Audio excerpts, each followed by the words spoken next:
The easiest way to know the power of listening to God is to know the dangers that are associated with not listening to Him. And I have a few that I could share with you right now. The first thing that comes to mind that most of us would know already is that you're going to waste time.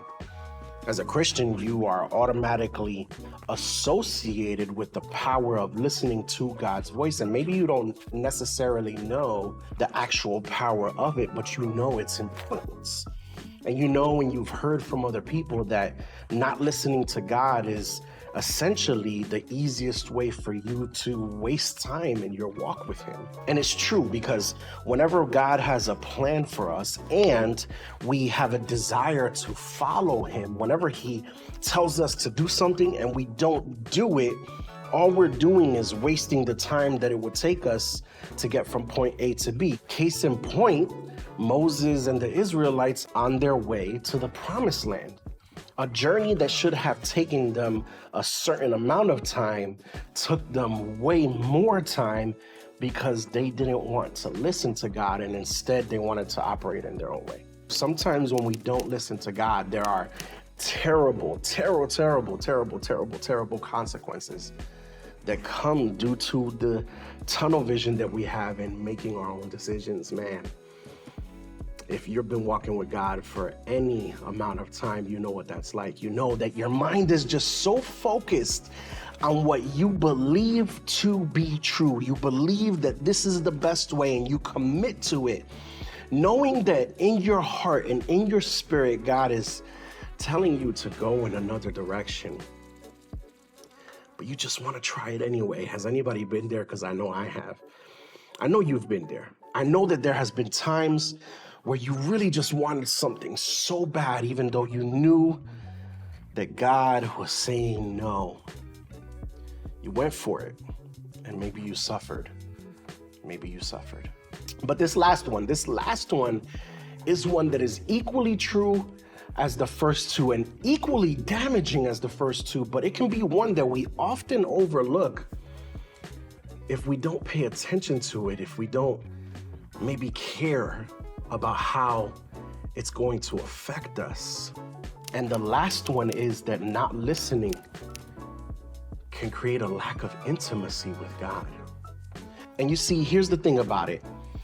A lack of intimacy with God might not feel like something that is really painful to you, that is having an effect on you, that's creating a difference in your future or your day-to-day, but the reality is that it is.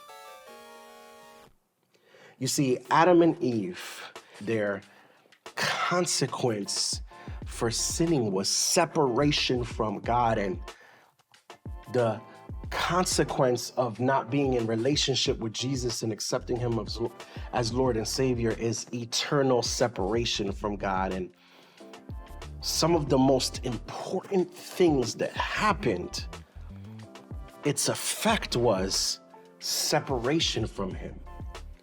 And so I think it's safe to say that not listening to God, creating a lack of intimacy with Him, is something that we should pay attention to.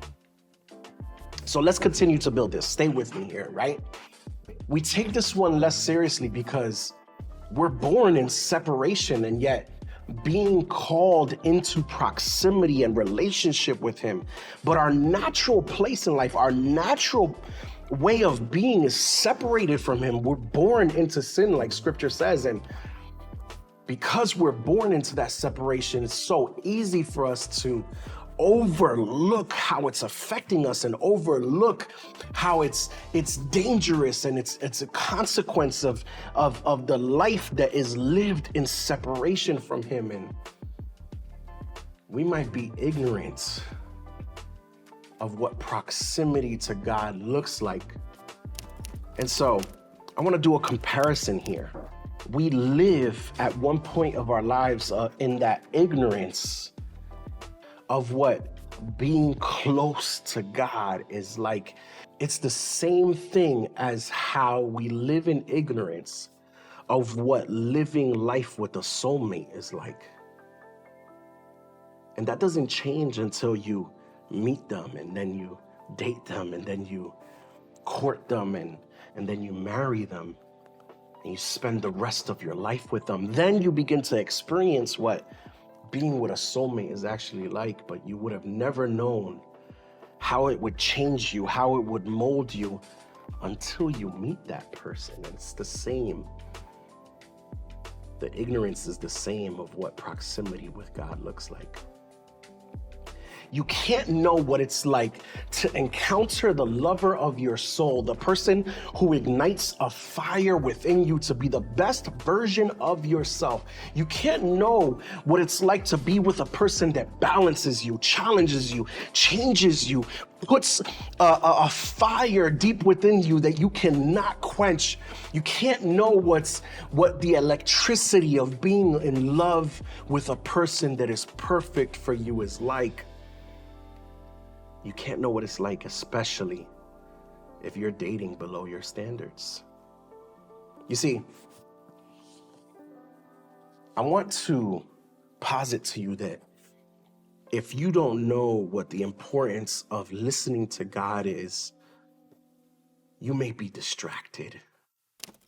You see, in the same way of not being with your soulmate is a loss to you, it's the same way with God. And so the danger of dating below the minimum of your standard is that, one, you're distracted from improving yourself to being the type of person that would actually attract what you want, and two, your eyes are focused on another person. And when your eyes are focused on another person, at least the way that it should be, you should not have eyes for someone else. But what if that person was perfect for you? You see, you would miss out on the opportunity of being with this one person because you have relaxed your standards to the point that you have said, this is what I'm going to take. This is what in this season I believe I am worthy of, even though in your deepest heart you know you deserve and can achieve more. Not listening to God is similar. And it doesn't matter if you do it passively or intentionally, the effect is still the same. We forsake the voice of God in our lives because we are perfectly content with the voice inside of our head that is constantly making decisions and has led us up to the point that we are in and has brought us as far as we have. We are perfectly content with where we are with just ourselves, and yet we know deep in our innermost being that there is more. That there is more beyond just my voice, that there is more beyond just what I believe, that I am called to live relationally, and I have the opportunity to live in relationship with the creator of this world. But hey, if you're used to your voice alone, I can't blame you, but I can ask you, don't you want more? You see, it goes back to the analogy of dating. You could be dating someone and experiencing a relationship that is just not what you expect. It's like, I wish there was more from this, or maybe there was this spark in the beginning and it just died out, and you're just like, is this all that there is? And you're dating and you maybe you talk to one person and then you talk to another person, or maybe you were in a serious relationship. Maybe you were as far as being engaged and things just didn't end how you expected them to. Things ended because the two of you reached a point of difference that was powerful enough to break something in that relationship that was meaningful to you.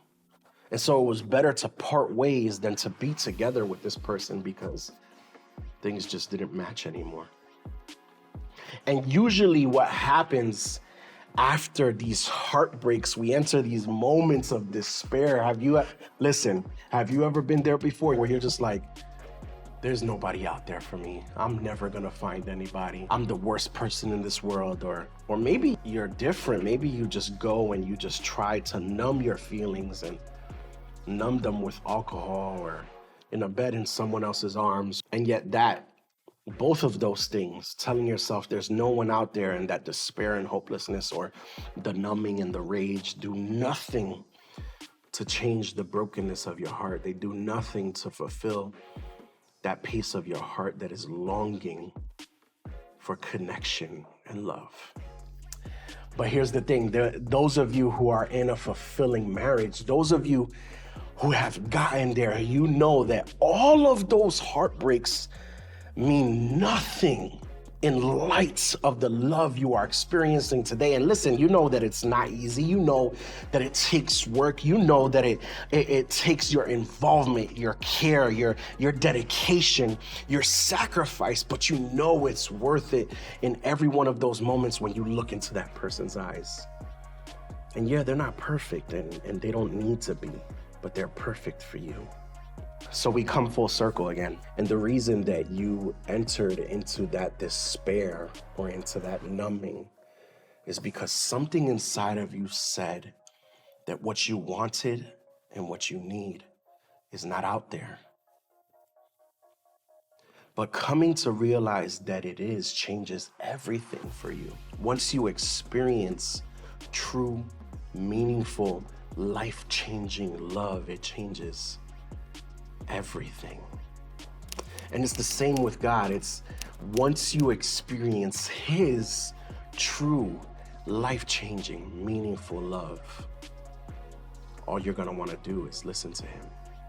All you're gonna want to do is be obedient. We need to truly understand the impact of what being close to God means in order to understand what not listening to him is costing us. The power of listening to God is found in actually experiencing his love face to face every single day. The power of listening to God is walking in the blessing and favor that obedience offers to you. The power of listening to God is knowing that no matter what pain you might experience in this life, there is somebody out there that has your back no matter what. The power of listening to God is knowing that even if you fail, he is there to pick you up and he has a plan. The power of listening to God is knowing that your life will never be the same because you know the creator of the universe and he knows you. So I want to end this video today. If you are a person today that is wondering, should I listen to God? Should I be obedient? Should I even be pursuing a closeness, a deeper level of intimacy with him so that I can hear him better? I hope that you do. I hope that you do. I want to invite you today to do that thing that God has been calling you to. I want to invite you today to listen to him, to seek his voice, because you will find it. I hope that this video blessed you and that you have an amazing week. If this is your first time here, make sure that you subscribe for more videos just like this, and I'll see you guys next time. Peace.